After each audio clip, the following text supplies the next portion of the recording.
ಬಂಧುಗಳೇ ನಮಸ್ಕಾರ. ನಾನು ಶ್ರೀನಿವಾಸ್, ರಾಜ್ಯ ಸಂಘಟನಾ ಕಾರ್ಯದರ್ಶಿ, ಚಿಕ್ಕಬಳ್ಳಾಪುರ ಜಿಲ್ಲಾ ಉಸ್ತುವಾರಿ. ನಮ್ಮ ಜೊತೆ ಇವತ್ತು ರಾಜ್ಕುಮಾರ್ ಅವರು ಇದ್ದಾರೆ. ಗೌರಿಬಿದನೂರು ತಾಲೂಕು ಅಧ್ಯಕ್ಷರಾದಂತಹ ರಾಜ್ಕುಮಾರ್ ಅವರು, ಹಾಗೆಯೇ ಗೌರಿಬಿದನೂರು ತಾಲೂಕಿನ ಪ್ರಧಾನ ಕಾರ್ಯದರ್ಶಿಗಳಾದಂತಹ ಸಂತೋಷ್ ಅವರಿದ್ದಾರೆ. ನಂಜುಂಡಿ ಅವರು ವಿಡಿಯೋ ಮಾಡ್ತಾ ಇದ್ದಾರೆ, ಉಪಾಧ್ಯಕ್ಷ ಆಗಿದ್ದಾರೆ ಗೌರಿಬಿದನೂರು ತಾಲೂಕಲ್ಲಿ. ಹಾಗೆಯೇ ಮೊಹಮ್ಮದ್ ಅವರು ಕಾರ್ಯದರ್ಶಿಗಾಗಿ ಕೆಲಸ ಮಾಡ್ತಾ ಇದ್ದಾರೆ. ಅಮೀನ್ ಅವರಿದ್ದಾರೆ, ಮಂಜುನಾಥ್ ಅವರಿದ್ದಾರೆ. ನಾವು ಇವತ್ತಿನ ದಿನ ಏನು ಚಿಕ್ಕಬಳ್ಳಾಪುರ ಜಿಲ್ಲೆಯ ಜಿಲ್ಲಾಧಿಕಾರಿಗಳ ಕಚೇರಿ ಸಿಇಒ ಆಫೀಸ್ ಹತ್ರ ಇದ್ದೀವಿ. ಕಳೆದ ಕಳೆದ 3 ತಿಂಗಳ ಹಿಂದೆ ಒಂದು ಅರ್ಜಿಯನ್ನು ಸಲ್ಲಿಸಿರ್ತಾರೆ ನಮ್ಮ ಗೌರಿಬಿದನೂರು ತಾಲೂಕಿನ ಘಟಕದಿಂದ.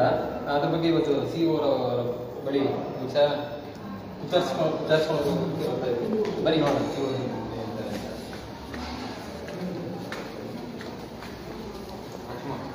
ಮಾತಾಡೋಲ್ಲ.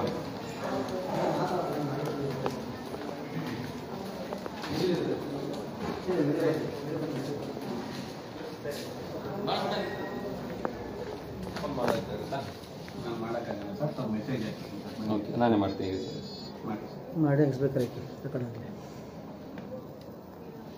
ಇದು ನೀವು ಎಷ್ಟನೇ ಸಲ ಮಾಡ್ತೀವಿ?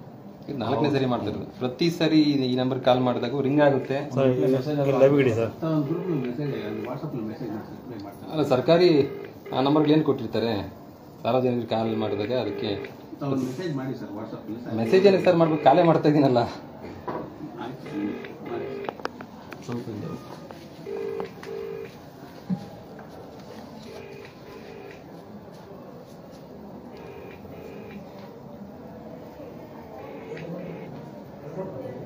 ಇದು ಸಿಇಒ ಚಿಕ್ಕಬಳ್ಳಾಪುರ ಜಿಲ್ಲಾ ಪಂಚಾಯತ್ ಮುಖ್ಯ ನಿರ್ವಹಣಾಧಿಕಾರಿಗಳಿಗೆ ಫೋನ್ ಮಾಡ್ತಾ ಇರೋದು. ಇದು 4ನೇ ಸರಿ ಮಾಡ್ತಾ ಇರೋದು. ಇದು ಈಗಲೇ ಬಂದು ಇಲ್ಲಿ ಬಂದಾಗ ನಾವು ಗಮನಿಸಿದಾಗ ಯಾರೊಬ್ಬರೂ ಸಹ ಏನವ್ರ ಪದನಾಮಗಳಾಗಲಿ, ಅವರ ಹುದ್ದೆ ಆಗಲಿ, ಸರ್ಕಾರದಿಂದ ಕೊಟ್ಟಿರ್ತಕ್ಕಂಥ ಗುರುತಿನ ಚೀಟಿಗಾಗಲಿ ನಮ್ಮ ಕಣ್ಣಿಗಂತೂ ಕಾಣಿಸಿಲ್ಲ. ಇವ್ರು ಯಾರು ಪಬ್ಲಿಕ್ ಇಲ್ಲ ಮಧ್ಯವರ್ತಿಗಳ ಇಲ್ಲ ಇನ್ನು ಸರ್ಕಾರಿ ಕೆಲಸ ಮಾಡ್ತಾ ಇರೋಂಥ ಸರ್ಕಾರಿ ಅಧಿಕಾರಿಗಳು ಅನ್ನೋದೇ ಗೊತ್ತಿಲ್ಲ. ಇದು DC ಆಫೀಸ್, ಇದು ಹೇಳ್ಕೊಳ್ಳೋದಕ್ಕೆ ಜಿಲ್ಲಾ ಪಂಚಾಯತಿ ಮುಖ್ಯ ಕಾರ್ಯದರ್ಶಿಗಳ ಕಚೇರಿನೂ ಇಲ್ಲೇ ಇದೆ. ಇಲ್ಲಿ ಚಿಕ್ಕಬಳ್ಳಾಪುರದಲ್ಲಿ ಎಲ್ಲವೂ ಸರಿ ಇಲ್ಲ ಅನ್ನೋದಕ್ಕೆ ಇದೊಂದು ದೊಡ್ಡ ಉದಾಹರಣೆ. ಇಲ್ಲಿ ಯಾರು ಬರೋದಿಲ್ಲ, ನಾವು ಏನು ಮಾಡ್ಕೊಂಡು ನಡೀತದೆ ಅನ್ನೋ ಥರ ಇದೆ. ಇದಕ್ಕೆ ಸಂಬಂಧಪಟ್ಟಂತೆ ನಮ್ಮ ಗೌರಿಬಿದನೂರು ತಾಲೂಕಿನ ಅಧ್ಯಕ್ಷರು ಮಾತಾಡಬೇಕು ಅಂತ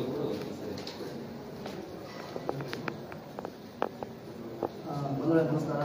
ರಾಜ್ಕುಮಾರ್, ಗೌರಿಬಿದನೂರು ತಾಲೂಕು ಅಧ್ಯಕ್ಷ.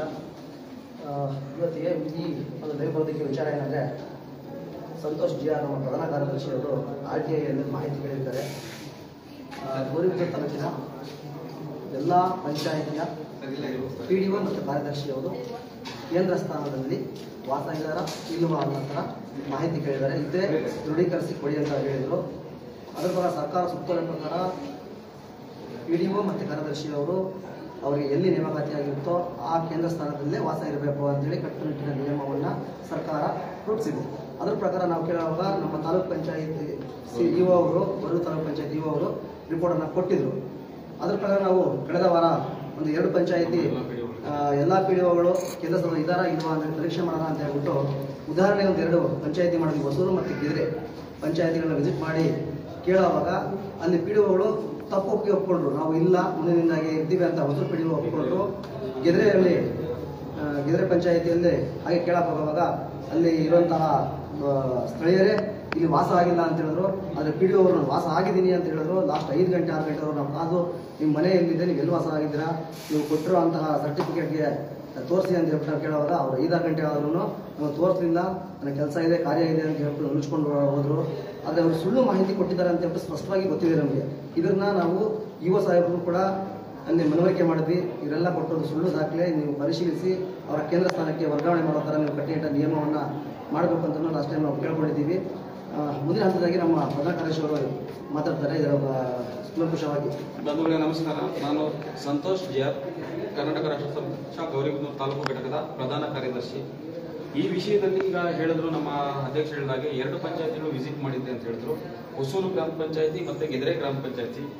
ಗೆದ್ರೆ ಗ್ರಾಮ ಪಂಚಾಯತಿಗೆ ಈಗಾಗಲೇ ನಾನು ಪ್ರತ್ಯೇಕವಾಗಿ ಒಂದು ಅರ್ಜಿ ಕೊಟ್ಟಿರ್ತೀನಿ. ಯಾವುದು ಈ PDOಗಳು ಯಾವುದೇ ತನಿಖೆ ಮಾಡದೆ ಏನು ಇದೆ ರಿಪೋರ್ಟ್ಗಳು ಹಾಕಿ ಕ್ಲೋಸ್ ಮಾಡ್ತಾರೆ ಅಂತ, ಮತ್ತೆ ಕೇಂದ್ರ ಸ್ಥಾನದಲ್ಲಿ ವಾಸವಿರುವ ಬಗ್ಗೆ ಅಧಿಕೃತವಾಗಿ ನಿರ್ದೇಶನ ಕೊಡಿ ಅಂತ ಕೊಟ್ಟಿರ್ತೀವಿ. ಈ ವಿಚಾರವಾಗಿ ತನಿಖೆ ಮಾಡಿ ಎನ್ಕ್ವೈರಿ ಮಾಡಿ ಜಿಲ್ಲಾ ಪಂಚಾಯತ್ ಗೌರಿಬಿದೂರು ತಾಲೂಕ್ ಪಂಚಾಯತಿ ಇವರವ್ರಿಗೆ ಲೆಟರ್ ಕಳಿಸಿರ್ತಾರೆ. ಆ ಲೆಟರ್ಗೆ ಇದುವರೆಗೂ ಉತ್ತರ ಇಲ್ಲ.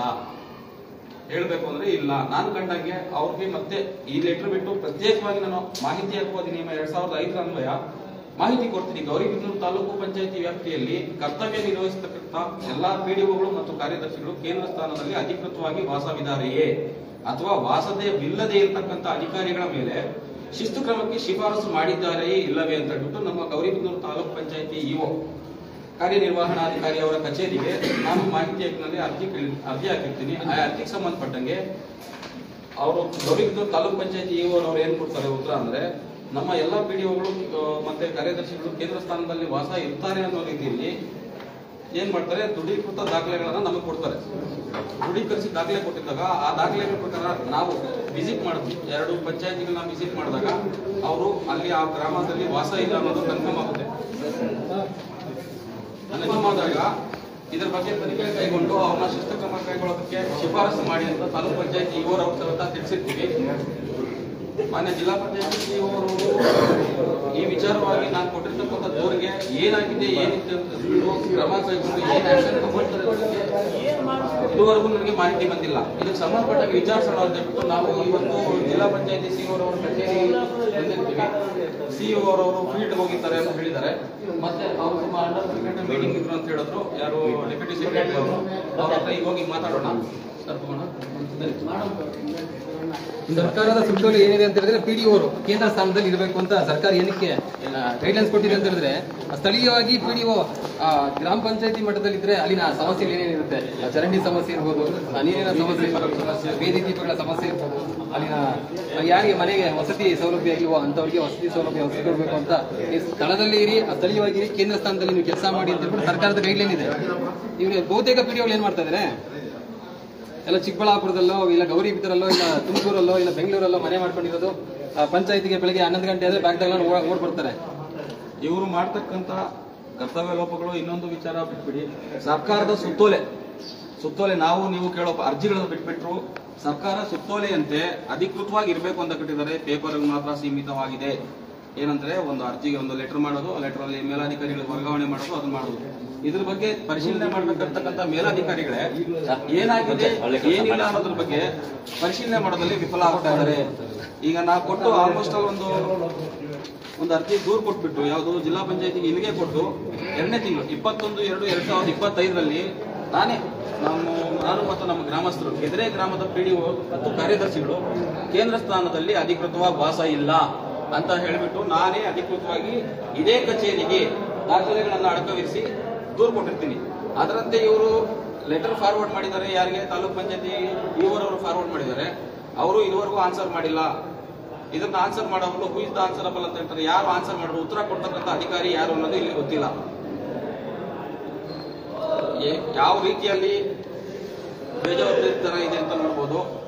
ಈ ಲೆಟರ್ಗೆ ಕನಿಷ್ಠ ಉತ್ತರ ಏನು ಮಾಡಿದ್ದೀನಿ ಏನಿಲ್ಲ, ಇವ್ರು ಇದ್ದಾರೆ ಇಲ್ಲ ಅಂತ ರಿಪೋರ್ಟ್ ತನಿಖೆ ಮಾಡಿದ್ದಾರೆ ಅಂತ ಹೇಳೋದಕ್ಕೆ ಒಂದ್ ದಿವಸ ಬಂದಿರು ಅವ್ರ ಕಾರ್ಯವ್ಯಾಪ್ತಿಯಲ್ಲಿ ಬರ್ತಕ್ಕಂಥ ಸ್ಟೇಟ್ ಡೈರೆಕ್ಟರ್ ಅವರು ಶ್ರೀನಿವಾಸ್ ಅಂತ ಹೇಳಿ ಬಂದ್ಬಿಟ್ಟು ಸ್ಪಾಟ್ ವಿಸಿಟ್ ಮಾಡಿದ್ರು. ಇದುವರೆಗೂ ನನಗೆ ರೆಕಾರ್ಡ್ ಕೊಟ್ಟಿಲ್ಲ.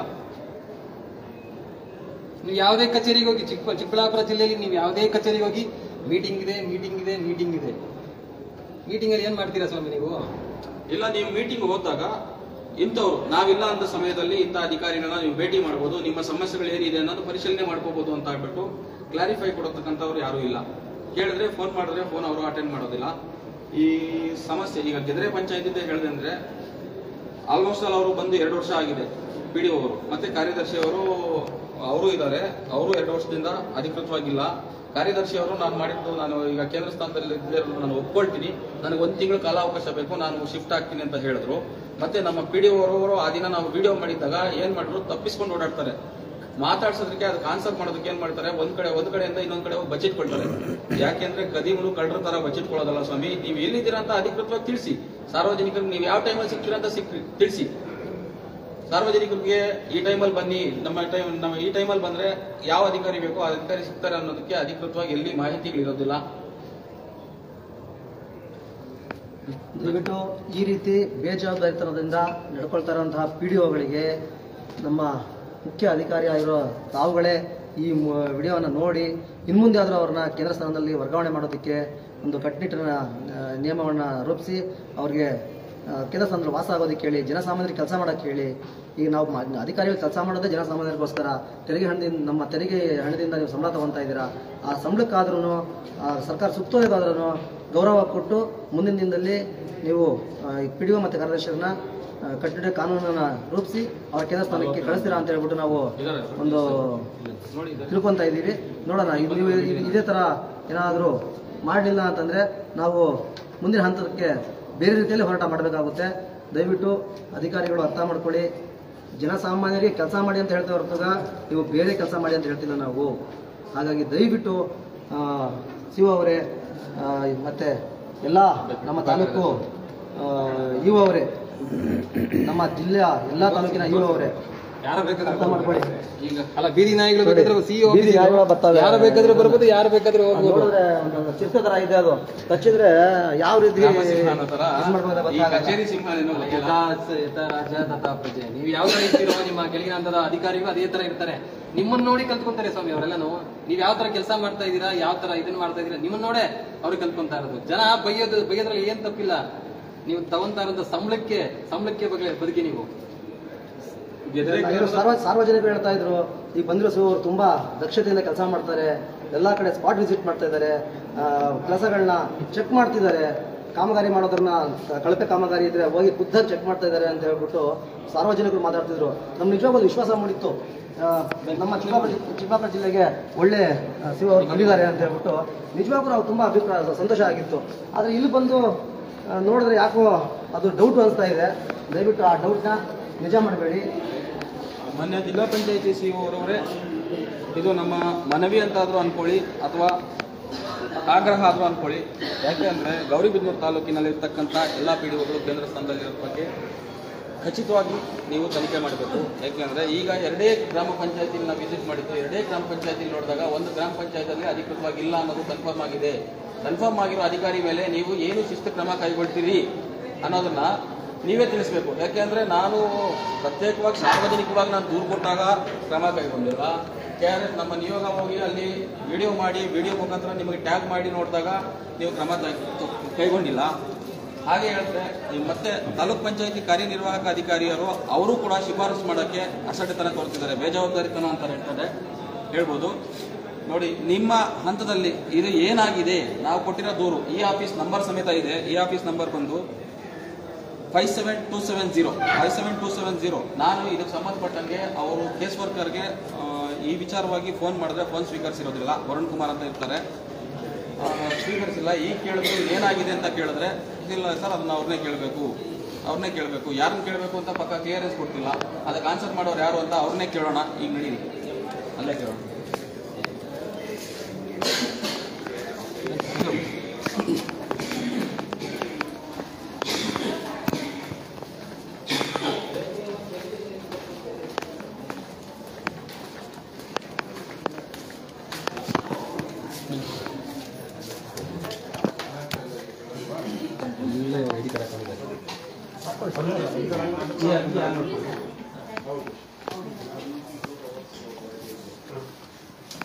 ವರುಣ್ ಸರ್, 2 ನಿಮಿಷ. ಈ ದೂರಿನ ಬಗ್ಗೆ ಏನಾಗಿದೆ ಅಂತ ನಾನು ನಿಮಗೆ ಫೋನ್ ಮಾಡಿ ಕೇಳಿದ್ದೀನಿ. ಈಗ ಇದನ್ನು ನಿಮ್ಗೆ ತೋರಿಸಿ ಕೇಳ್ತಿದ್ದೀನಿ. ಏನಾಗಿದೆ ಅಂತ ನೀವು ಮಾಹಿತಿ ಕೊಡ್ತೀರಾ? ಇದು ಕೊಟ್ಟು 8 ತಿಂಗಳಾಗಿದೆ. ಫೆಬ್ರವರಿ ತಿಂಗಳು ಕೊಟ್ಟಿರೋದು ಏನಾಗಿದೆ? ಅವರು ವರದಿ ಕೊಟ್ಟಿದ್ದಾರಾ ಇಲ್ವಾ? ಕೇಂದ್ರ ಸ್ಥಾನಕ್ಕೆ ಕಳಿಸೋದಕ್ಕೆ ನೀವೇನಾದರೂ ಡೈರೆಕ್ಷನ್ಸ್ ಕೊಟ್ಟಿದ್ದೀರಾ, ಸೂಚನೆ ಕೊಟ್ಟಿದ್ದೀರಾ ನಿಮ್ಮ ಆಫೀಸಿಂದ? ನೀವು ಕೊಡೋದಲ್ಲ, ನಿಮ್ಮ ಮೇಲಾಧಿಕಾರಿಗೆ ಕೊಡಬೇಕು. ಯಾರು ಕೊಟ್ಟಿದ್ದಾರೆ ಏನು ಅನ್ನೋದಕ್ಕೆ ಮಾಹಿತಿ ನೀವು ಕೊಡ್ತೀರಾ? ಈಗ ನಿಮಗೊಂದು ಕಾಪಿ ಹಾಕಬೇಕು ಅಂತ ಅದ್ರಲ್ಲಿ ಡೈರೆಕ್ಷನ್ ಇದೆ. ಮತ್ತೆ ಅರ್ಜಿದಾರರಿಗೆ ಇಂಬರಹ ಕೊಡಬೇಕು, ಸೂಕ್ತ ಇಂಬರಹ ಕೊಡಬೇಕು ಅಂತ ನಿಮ್ ಡೈರೆಕ್ಷನ್ ಇದೆ. ಈಗ ನೀವು ಕೊಟ್ಟಿಲ್ಲ ಅಂದ್ರೆ ಇದನ್ನ ಯಾರ ಹತ್ರ ನಾವು ವಿಚಾರಿಸಬೇಕು ನಿಮ್ಮ ಆಫೀಸಲ್ಲಿ? ಇದೇನಾಗಿದೆ ಅಂತ ನಾನು ನಿಮ್ಗೆ ಫೋನ್ ಮಾಡಿ ಕೇಳಿದ್ದೀನಿ. ನೆಕ್ಸ್ಟ್ ಯಾರಿಗೆ ಬರುತ್ತಿದ್ದು? ಯಾಕೆಂದ್ರೆ ಇವತ್ತು CEO ಅವರು ಇಲ್ಲ, ಮತ್ತೆ DS ಸಾಹೇಬರು ಮೀಟಿಂಗ್ ಇದ್ದಾರೆ ಅಂತ ಹೇಳಿದ್ರು, ಗೊತ್ತಿಲ್ಲ. ಅದರಿಂದ ಯಾರು ಇದನ್ನ ಎನ್ಕ್ವೈರಿ ಮಾಡ್ತಕ್ಕಂಥವ್ರು ಅಂತ ನೀವು ತಿಳಿಸ್ಬೇಕು. ಸರ್ ಇದು ಆಲ್ರೆಡಿ ಹೋಗಿದೆ ಸರ್ ಅವ್ರಿಗೆ ಹೋಗಿದೆ 8 ತಿಂಗಳಾಗಿದೆ. ರಿಪೋರ್ಟ್ ಬಂದಿಲ್ಲ ಅಂದ್ರೆ ನೀವು ಫಾಲೋ ಅಪ್ ಮಾಡಬೇಕಲ್ಲ ಸರ್. ನಾನು ನಿಮ್ಗೆ ಫೋನ್ ಮಾಡಿದ್ರೆ ನೀವು ಆನ್ಸರ್ ಮಾಡಲ್ಲ. ಇದನ್ನ ಆಲ್ರೆಡಿ DS ಸರ್ ಇಒ ಸರ್ಗೆ ಮಾತಾಡಿದ್ದಾರೆ. ಇದು ಸರ್ ಒಂದು 10 ನಿಮಿಷ ಇದೆ. ಒಂದು ವಾಲ್ಮೀಕಿ ಜಯಂತಿ ಕಾರ್ಯಕ್ರಮದ ಒಂದು ಮೀಟಿಂಗ್ ಮಾಡ್ತಾರೆ ಸರ್. ಈಗ ಬಂದ್ರು DS ಸರ್ ಅಲ್ಲಿ ಆಫೀಸ್ ಹತ್ರ ಹೋದ್ವಿ ನಾವು. ಅವ್ರು ನೋಡಿದ್ವಿ, ಇಲ್ಲ ಅಂತಲ್ಲ. ಆ ಕಡೆ ಹೋದ್ರು, ಎಲ್ಲೋದ್ರು ಗೊತ್ತಿಲ್ಲ. ನಾವು ಅವ್ರ ವಿಚಾರವಾಗಿ ಮಾತಾಡೋದು ಬೇಡ. ಆ ದೂರಿನ ಬಗ್ಗೆ ಏನ್ ಕ್ರಮ ಕೈಗೊಂಡಿದ್ದಾರೆ ಅಂತ ನಾವು ಕೇಳ್ತಾ ಇದ್ದೀವಿ. ಸಾಹೇಬ್ರೆ ಮಾತಾಡ್ತಾರೆ. ತಗೊಳ್ಳಿ ಸರ್, DS ಸಾಹೇಬ್ರೆ ಮಾತಾಡ್ತಾರೆ. ಬೇರೆ ಯಾರು ಇಲ್ಲ, ಈಗ ಸೆಕ್ಷನ್ ಆಫೀಸರ್ ಯಾರು ಇಲ್ಲ, ಇದನ್ನ ಫಾಲೋ ಅಪ್ ಮಾಡ್ತಕ್ಕಂಥವ್ರು ಯಾರು ಇಲ್ಲ. DS ಸಾಹೇಬ್ರೆ ಮಾತಾಡ್ತಾರೆ, ಹೇಳ್ತಾರೆ ಸರ್. ಈಗ ಬಂದಿರೋರು AS ಅವರು ಹೊಸಬ್ರು, ಅವ್ರಿಗೆ ಅದ್ರ ಬಗ್ಗೆ ಮಾಹಿತಿ ಇಲ್ಲ. DS ಸಾಹೇಬ್ರು ತಿಳಿಸ್ತಾರೆ ಸರ್. ನೋಡ್ಬೋದು ಬಂದ್ರೆ ಈಗ ಹೇಳ್ತಿದ್ದಾರೆ. ಈಗ ಉಪ ಕಾರ್ಯದರ್ಶಿ ಅಂತ ಹೇಳ್ಬಿಟ್ಟು ಅತೀಕ್ ಪಾಷಾ ಅಂತ ಹೇಳ್ಬಿಟ್ಟು ಅವರೇ ಇದನ್ನ ನೋಡ್ತಾರೆ ಅಂತ ಹೇಳ್ತಾರೆ. ಅವರು ಮೀಟಿಂಗ್ ಇರೋ ಕಾರಣ ಸಿಗ್ತಾರೆ ಸರ್. ಅವರೇ ನಿಮ್ಗೆ ಆನ್ಸರಬಲ್, ಅವ್ರು ಆನ್ಸರ್ ಮಾಡ್ತಾರೆ. ಇದು ಏನಾಗಿದೆ, ಏನಿಲ್ಲ, ಇದ್ರ ಬಗ್ಗೆ ಏನು ಕ್ರಮ ಕೈಗೊಂಡಿದ್ದೀವಿ ಅನ್ನೋದನ್ನ ತಿಳಿಸ್ತೀವಿ ಅಂತ ಹೇಳ್ತಾ ಇದ್ದಾರೆ. ಆದ್ರಿಂದ ಇಲ್ಲಿಗೆ ನಮ್ಮ ಈ ವಿಡಿಯೋನ ಮುಕ್ತಾಯ ಮಾಡ್ತೀವಿ ಅಂತ ತಿಳಿಸೋಕೆ ಇಚ್ಛೆಪಡಿಸ್ತೀವಿ. ಧನ್ಯವಾದಗಳು. ಧನ್ಯವಾದ.